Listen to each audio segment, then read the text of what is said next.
Hi, I'm Ash from Falling Leaves Kung Fu here in Tempe, Arizona. And this one's going out to Ian in Australia. The question came up on the rumsoakfist.org, the Chinese martial arts discussion forum about Yi Chen's absorb and project. Specifically, we're going to be talking about the from the clinch position, because that's the example that came up. So we're talking about specifically in the Thai boxing clinch. Now, I want to add the caveat that I wouldn't really clinch this way myself, just because of on my experience.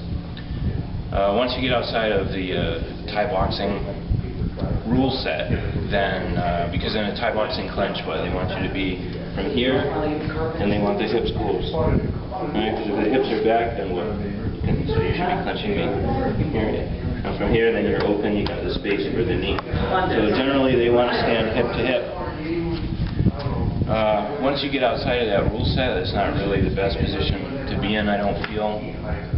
Just because from here, once we get to here, either the opponent's going to pull guard on you, or you're going to come in for leg reaping. So you're definitely going to want to usually come back more from here.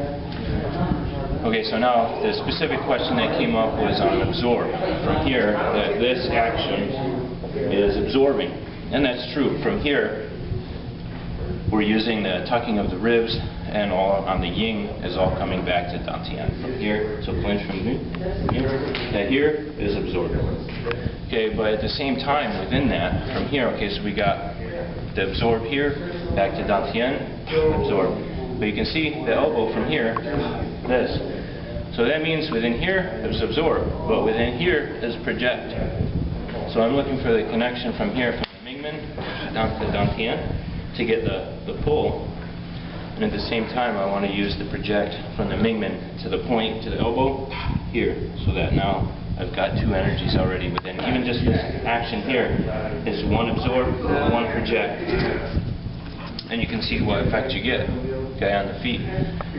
So that way from here, then when we come in, right, so we're here, coming in, we come into the clinch range. Now from here, see, I would be using the alternating pull-push.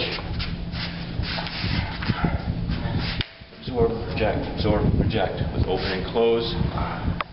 And even say within the punch,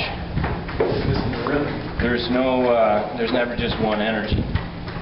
There's always at least two energies, so there's always, say within a project, there's always at least, within a punch, there's always going to be at least project, expand, open, and then depending on what plane you're talking about. So for instance, so here, right, okay, and I'm going to throw a punch and you're going to block me from here. Now see the effect I get on the feet. Now, see there's a big size difference here, so that comes from, alright, so from here, the project is the punch. Boom. Now within that, I have the expand on the elbow. So even from here, we're just throwing the punch, that even if the punch misses, you're still getting the effect on the mass. And so that's why it's hard to say within Yi Chen that any one action is only absorb or is only project. So for instance, that means that I'm pulling this action, that it's only absorb. As within it, there's the loop from here that expand, absorb, condense, and project. Now from when we're out here to get that kind of result. Okay, so this is related to discussion on rumsoakfist.org. I'll put some links to the actual discussion in the video description below if you want to find out more. Also, you can check out yichen.com. There's a lot of discussion on the Yi Chen forum as well on this type of subject. Alright, so